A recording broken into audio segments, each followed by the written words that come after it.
All right. Steven Cervantes, how you doing? I'm blessed. Thank you, sir. So, Steven,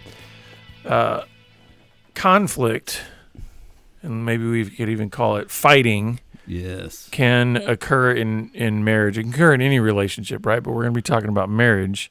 But that's bad, right? I mean, isn't fighting bad? Oh, engaging and getting loud. Let's just check. Has that happened in your marriage? Does it happen in my marriage? And conflict, and expressing yourself, and you saying it loudly, saying what you want, even if it's different. I heard one guy say that he calls it having intense times of fellowship with his wife. There you go. So I'm sitting and listening to a guy, and he makes this statement, and I love statements that are like pregnant with emotions and feelings and depth. And he says this statement to me: I would rather my wife fight against me than not. I thought, oh, wow, he's putting a positive spin on that, right? He's thinking fighting is a good thing. Because if you think the alternative, not wanting to engage you, that's probably not good. So, I mean, to fight is to express passion enthusiastically, aggressively, assertively, emotionally, intensely, to express what you need and you're not getting and you're not giving me, right? I thought that is a beautiful statement. I would rather my wife fight in my direction and even against me or expressively towards me than not. Yeah, this is a topic that comes up fairly often in my marriage because I've said the same things to my wife because, sometimes she wants to be nice. Oh, and yeah. Nothing wrong with that. But sometimes what that means is that she's not bringing her passion. She's not bringing her full, yeah. And so I've often said, man, I love it when when we argue or when you're animated and all that. And part of it is because, like you said, then you're engaging. Like there's no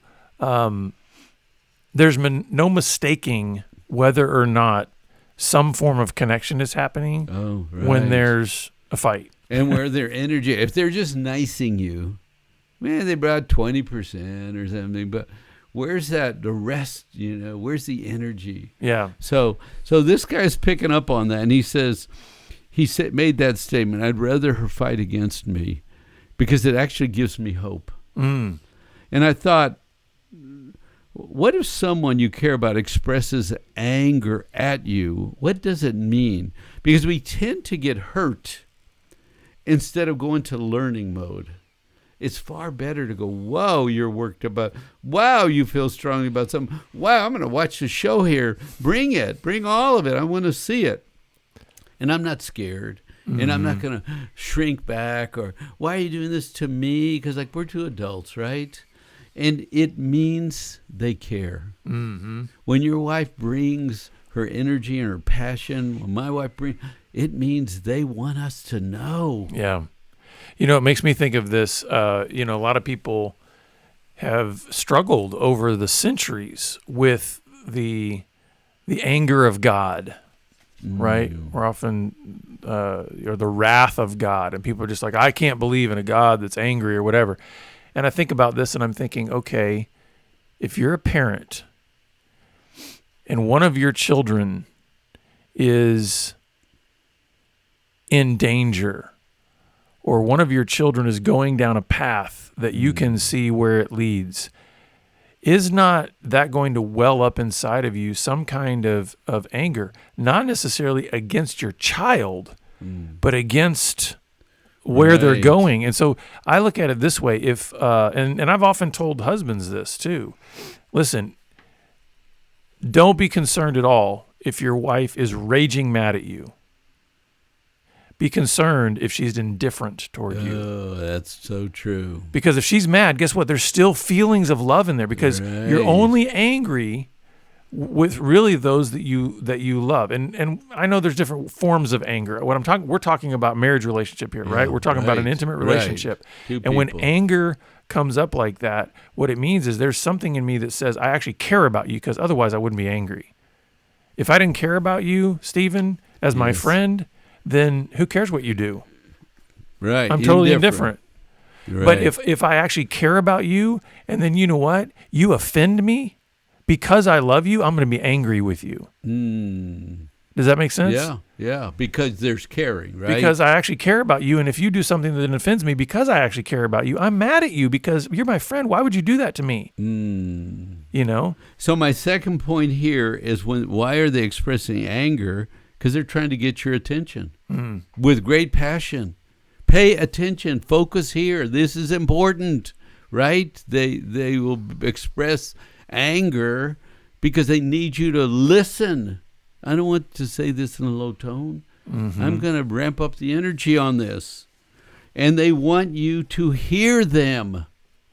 Hear me. Hear the energy. Hear the focus.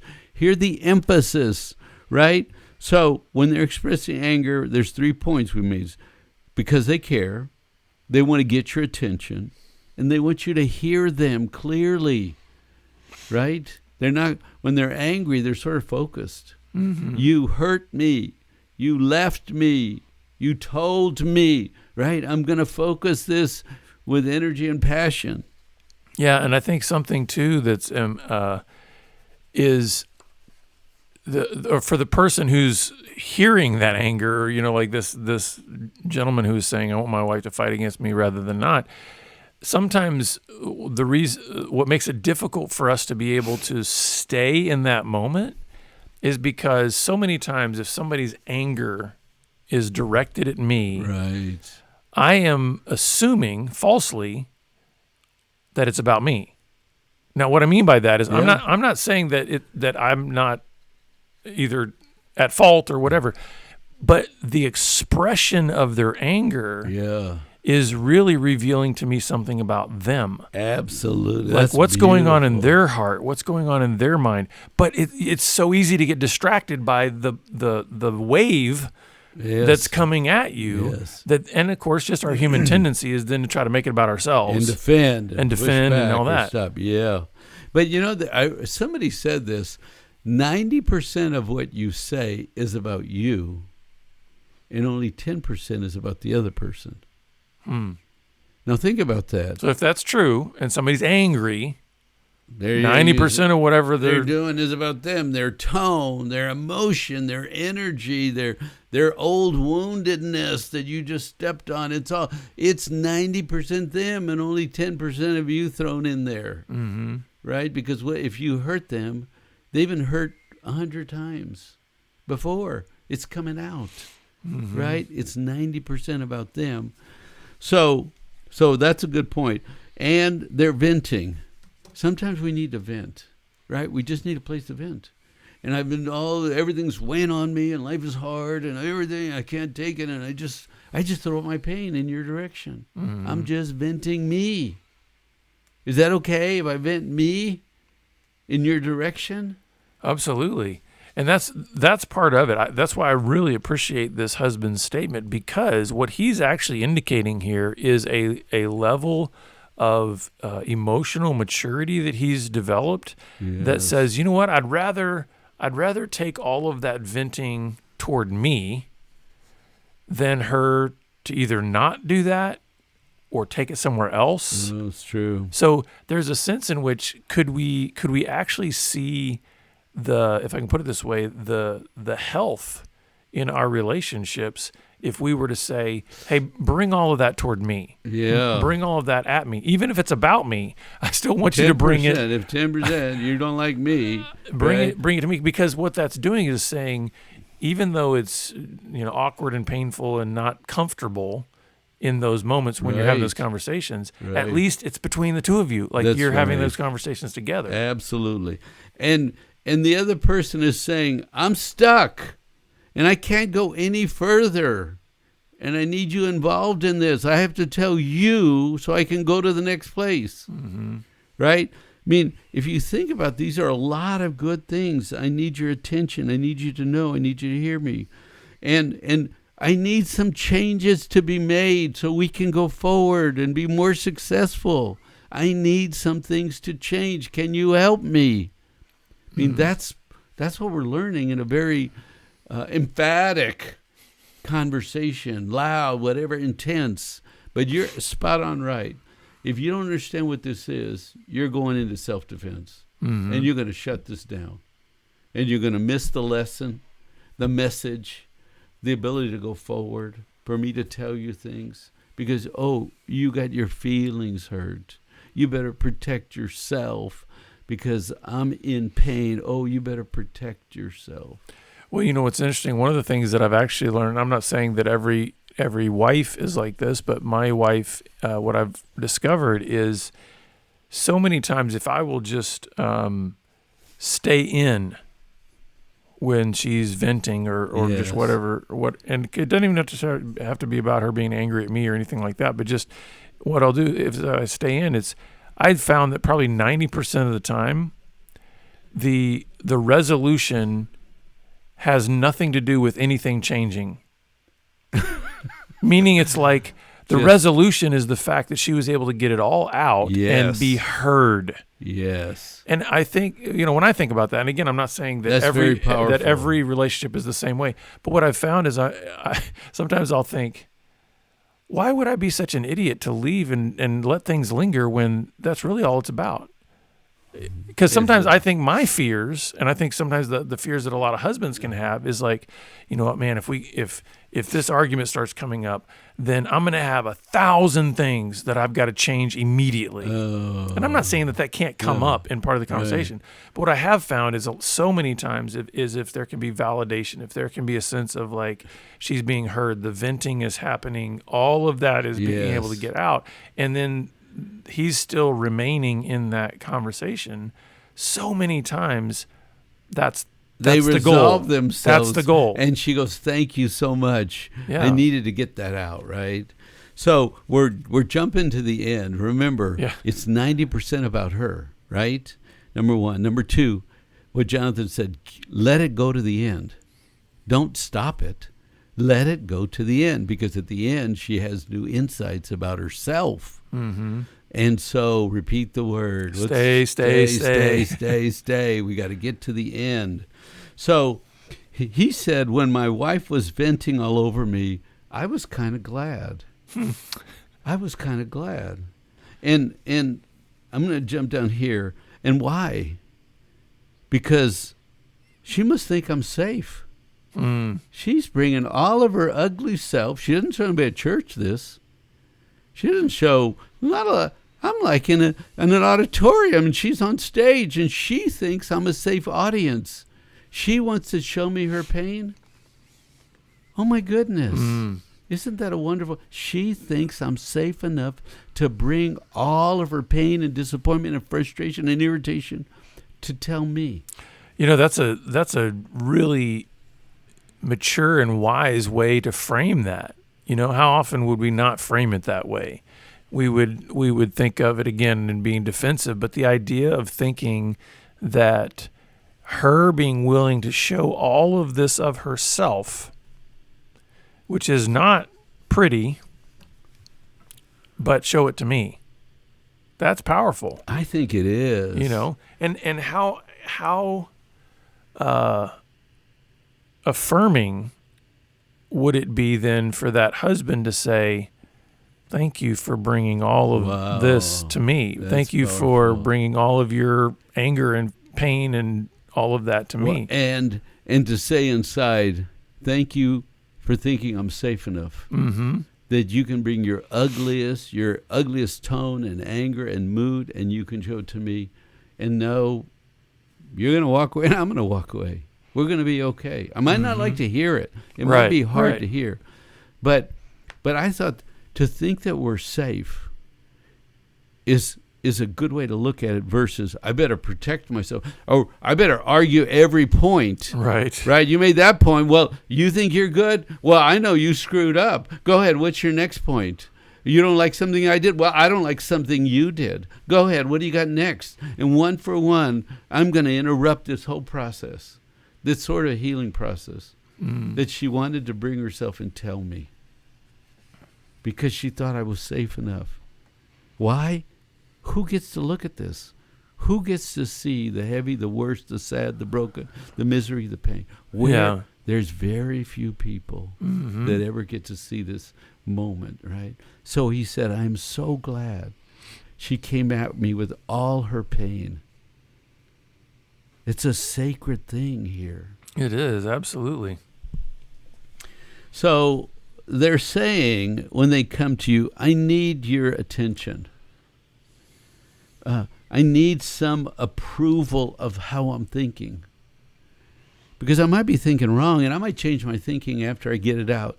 Because the thing about women is this, and most men don't know this. So lean in, gentlemen.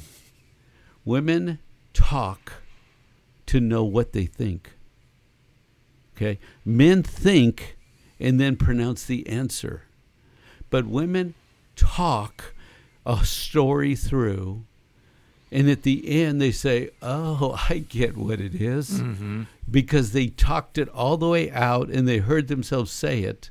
Then they learned something about themselves. Yeah, and that's one of the reasons why there can then be so much conflict in that conversation, is because if a wife is venting her anger, and like you said, she's talking it out to kind of form her thoughts or come to the place where she can actually understand what she's thinking. The problem is the husband is so often interpreting everything that's coming out of her mouth as a conclusion. In other words, that's right. Pronouncements. These are all pronouncements. The end is. And that's why, again, a guy can just then feel so defensive, or even then just start to be argumentative because, 5 minutes ago you said this, and now you're saying this, and not realizing, that's how she's processing it all out.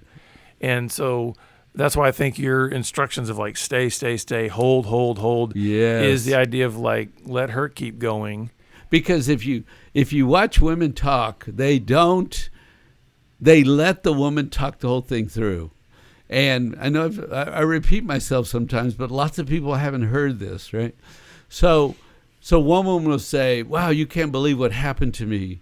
And the other person says very small things. What? Well, I went to the store and I got all this groceries and I bought groceries for 2 weeks and I was in line. And then I realized I forgot my wallet. And the other person goes, oh. And then she goes, but guess what? I saw my cousin and he was in the store with me. And I went up to him. I said, I need $150. Now this cousin, do you know this cousin who he works for? And he works for, and he's VP over there. And do you know he's had that job for 10 years and he's risen. He was the bus boy at first. And he worked himself to VP. So I know he had money. He said $150. He gave me two $200 bills. And I went up to and you know what?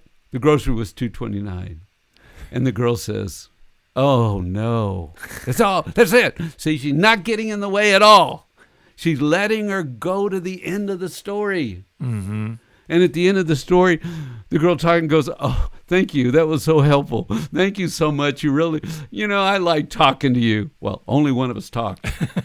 The other one just stayed in the conversation and didn't get in the way. Right. So they're working it out. They're talking it out. And they feel better going, oh, I know what this is. Now that I said it, I get it. Now, how might would there be any kind of subtle differences, just generally speaking, when we're talking about a woman then venting her anger? Because in that sense, you're talking about telling a story kind of a thing. That's true. And then, so what does it look like maybe for a person to... but the point of my story was don't get in the way. Yeah, okay. Don't defend yourself. Don't change the topic. Don't argue back. Let her go. Yeah, don't do the point by point. That's exactly thing. Because her friends let her go to the end, and she wants her husband to let her go to the end. Mm-hmm. But we're guys. That's not how we talk. Right. Hey, my car broke. Well, your carburetor's messed up. Right. If you know the price of gas, and they're using cheap gas now, you know that, don't you, right? Hey, you know what I did? I went and got a cleaner. Just go down there and get that Napa cleaner. I mean, that's how we talk, right? Right. And so it's the whole idea is let her go, right? Yes, you're right. It's coming louder at you. Okay, you're not going to die. You're a big boy. She's not taking you out. Relax, right? So Am I making sense? I know Absolutely, I'm a couple yeah, of no. stories here, right? She wants your involvement. She wants a relationship with you. She's saying, please know me. Please let me tell you things. Please hear me. Yeah. That's the thing, that last one, about just hear me. I think that is, sometimes husbands will just sort of offhanded think they understand what that means. Mm. Oh yeah, I hear my wife. And I think I've learned, and I'm still learning, there's a huge difference between me thinking that I've heard my wife and my wife thinking that I've How interesting. heard her. That's a great thought. And guess what? It matters more that she thinks I've heard her. And have you learned, and can you give us Yeah. insight? What's the So- difference? Well, a lot of what we're talking about here, not doing the interrupting thing, not doing a point by point, debate, letting her get all of it out. And then even if I either disagree or don't understand, letting it be. In other words, Wait, say the last one. Even if I don't understand, if I don't get it, just let it be. Say some more about that. meaning I don't have to try to, I just need to get to a point where I have understood enough to where she believes that I've heard her and validated her. And And so that she feels heard and she accomplished what she needed to accomplish, and you didn't take it over or get in the way. even if I might walk away scratching my head and saying, what a strange creature that God has made. That's too good. But good. but my whole point there is, I think too many times husbands believe that they've actually heard their wives. When if you ask the wives, did your husband hear you? They would say no, because they don't feel heard. They don't feel like that is huge. And so I would what just you're say, saying. husbands, it's far more important that she feels like you've heard her than you think you've heard her. And could you ask that question, I wonder, if after it's all over and if you're still in confusion, and because there's lots of pieces to these Right. conversation, and if you grab one, you might grab the wrong one. So you let them go, because the rule in counseling is this. If somebody repeats themselves, it's important. right. So let them go, because they will always circle back and say again what's important. Mm-hmm. So wouldn't that be a good rule in conversation? Go Yeah. there, then they bounce there, then they go there, but they come back here. That's where they want more of the focus to be. And since we're talking here about, fighting or anger or, Yes. something that's going to be a lot more, heightened emotionally, I think it is important that, and you've talked about this a lot before, but it's important that you let the whole wave kind of crash. Yes. Because we're talking about something that you can't be 60 seconds into it and say, hey, do you feel like I've heard you? No. It's like it's going to be loud, and then it's going to have to come back down. Yes. And so it's really only when you get down to the kind of where it's softened that then I think you can start asking more the questions is, like, do you feel like I've heard you? Yeah, or did you get your point out? Yeah. Did you make your point? Do you think I heard? I don't think we answered and solved, right? Yeah. And the other thing about, we're just talking in general now about conflict. It's like two different people from two different worlds come together and live in a small space. Mm-hmm. And they are so different from one another. And I remember early in my marriage thinking, well, just do what I do. Your life will be so easier. Just live like I live. Clean like I clean. In the kitchen, I clean as I go. But my wife was make a mess. It was like, come on, learn the lesson. Clean as you go. Well, she wasn't... her mother didn't want her in the kitchen, and she was not taught to cook, and blah, blah, blah, blah, blah. And so, she doesn't know the cleanest. I live by that rule. Why don't you live by that rule? And I mean, sometimes in relationships, we're just talking about regular differences have to be kind of worked through. And as men, I have to confess, I fought for stupid things. Oh, man, yeah. I look back and I thought, why was that a big issue? Who cares whether you cleaned with the sponge or a rag, or whether you clean the stove with this one and the sink with that one, or there's so many little quirky things. There's it's funny because it's like you use the dish towel for this, but you use the cleaning sponge for that. Right. It's like, I'm a guy. If I have something in my hand, it goes on everything.